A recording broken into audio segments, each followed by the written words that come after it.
हमारी बहुजन समाज पार्टी की राष्ट्रीय अध्यक्ष व उत्तर प्रदेश की 4 बार रही मुख्यमंत्री व पूर्व सांसद आदरणीय बहन जी के नाम से लोकप्रिय बहन कुमारी मायावती जी को भी पूरे तहे दिल से आभार प्रकट करता हूं। साथियों, बहन जी ने अपना पूरी जिंदगी बामसेफ, DS4 व BSP के जन्मदाता एवं संस्थापक मान्यवर साहब श्री कांशीराम जी के बताए हुए रास्ते पर चलकर परम पूज्य बाबा साहब भीमराव अंबेडकर जी के मानवतावादी व आत्मसम्मान एवं स्वाभिमान के मूवमेंट के कारवा को अपने आजीवन त्याग, तपस्या व कड़े संघर्ष से एक नई राजनीतिक ऊर्जा, शक्ति व पहचान दी है तथा उत्तर प्रदेश जैसे विशाल व महत्वपूर्ण राज्य में 4 बार अपनी बहुजन समाज पार्टी के नेतृत्व में सरकार बनाकर यहाँ बहुजन समाज के लिए एक ऐसी मिसाल बन गई है जिससे प्रेरणा लेकर करोड़ों लोग आज यहाँ सामाजिक तरक्की, सामाजिक परिवर्तन व आर्थिक तरक्की के मिशनरी कार्य से जुड़े हुए हैं। इतना ही नहीं बल्कि मैं खुद भी बहन जी के नेतृत्व से प्रभावित होकर आज BSP मूवमेंट से जुड़ा हूं और उनके पदचिन्हों पर चलकर इस मिशनरी दायित्व, कर्तव्य व फर्ज को पूरी कोशिश करूंगा निभाने की अपनी आखिरी सांस तक। साथियों, जैसा कि आप सब जानते हैं, लोकसभा चुनाव चल रहे हैं और इस बीच इन लोकसभा चुनावों में दुश्मन साम दाम दंड भेद का इस्तेमाल कर हमारे सभी कार्यकर्ता, हमारे लोगों को भटकाने का, भ्रमित करने का पूरी कोशिश करेगा।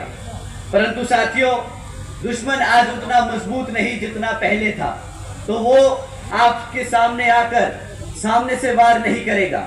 आप लोगों के बीच में रहकर एक बहरूपिये का रूप की तौर में आप लोगों के बीच में रहकर आपको गुमराह करने की कोशिश करेगा।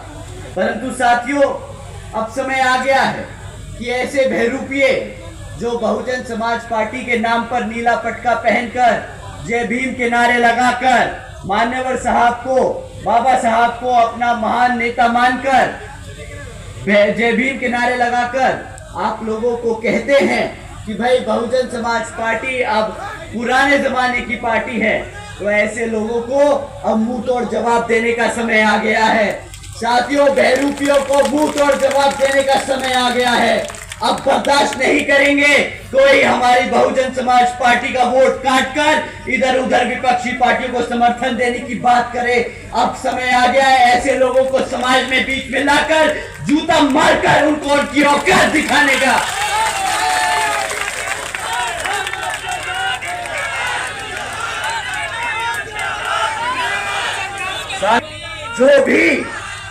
जो भी आपको बहुजन समाज पार्टी से भटकाने की कोशिश करे, बाबा साहब के नाम पर, मान्यवर साहब के नाम पर, बहन जी के नाम पर अगर बोले कि नहीं बहुजन समाज पार्टी अब हमारी पार्टी नहीं, हमें विपक्षी पार्टियों को वोट देना होगा, तो साथियों ऐसे लोगों को अब बख्शना नहीं। बहुत लंबे समय तक इन चमचों को हमने बर्दाश्त किया है, बहुत लंबे समय तक इन चमचों को हमने अपने बीच में रहने दिया है, पर अब बहुजन समाज एकजुट होकर इनको समाज से खदेड़ने का काम करेगा। आप लोग इनको खदेड़ कर खत्म करने का काम करेंगे। साथियों, पिछले कुछ समय से विपक्षी पार्टियां खूब पैसा बहा रही है, ऐसे चमचों को फंड करती है, ऐसे छुटपुट लोगों को पैसा देकर आप लोगों के बीच में भेजकर इनको आपको गुमराह करने की कोशिश कराती है। आप जानते हैं इन मोटी बड़ी पार्टियों को पैसा कहां से मिलता है। आप जानते हैं ये भाजपा, कांग्रेस, समाजवादी पार्टी कहां से पैसा उठाती है। ये धरना सेठों से पैसा उठाती है। साथी, ये वो पार्टियां हैं जो पिछले सिर्फ 6 सालों में इलेक्ट्रल बॉन्ड्स के द्वारा 16,500 करोड़ रुपए ये धरना सेठों से चंदे के रूप में ले चुके हैं। साथियों, अब ये कहते तो है चंदा है, बट सुप्रीम कोर्ट जल्द ही आप लोगों के सामने वो तत्व रखेगा, आप लोग समझ जाएंगे ये धरना सेठों से फिरौती ली है इन लोगों ने और हमारे समाज का इस्तेमाल किया है। परंतु साथियों, इस इलेक्टोरल बॉन्ड के स्कैम के बाद एक पार्टी थी, पूरे देश में सिर्फ एक राष्ट्रीय पार्टी है जिसने किसी भी धरना सेठ से पैसा नहीं लिया, जो अपने कार्यकर्ता के तन मन और धन की मेहनत से यहां पे मूवमेंट चला रही है। आप जानते हैं वो कौन सी पार्टी है? हमारी माएं बैठी हैं, मां सुन लो, तुम्हारी बहुजन समाज पार्टी, तुम्हारी बहन जी तुम्हारे पैसों से ये मूवमेंट चला रही है, तुम्हारे पैसों से ये मूवमेंट चला रही है। कोई धरना सेठ की औकात नहीं कि इस पार्टी की तरफ उंगली उठाकर भी देखे, हमारे समाज की तरफ उंगली उठा के भी देखे, क्योंकि वो जानता है कि ये इस समाज की पार्टी है। साथियों, बीएसपी केवल यहां ही नहीं, उत्तर प्रदेश में ही नहीं, बल्कि पूरे देश में अपने बड़े बड़े धरना सेठों और पंजीपुतियों से, बड़ी बड़ी पूंजीपतियों से और धरना सेठों से पैसा नहीं लेती।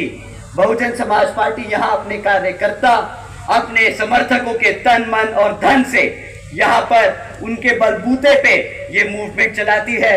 और पिछले कई सालों से, जब से बहुजन समाज पार्टी अस्तित्व में आई है, जब से स्थापित हुई है, तब से वो आपके तन मन और धन की ओर पे, धन की वजह से यहाँ पे इलेक्शन लड़ती आई है। और आने वाले भविष्य में भी आप ही की मेहनत से, आप ही के पैसे से पूरे देश भर में बहुजन समाज पार्टी इलेक्शन लड़ती जाएगी।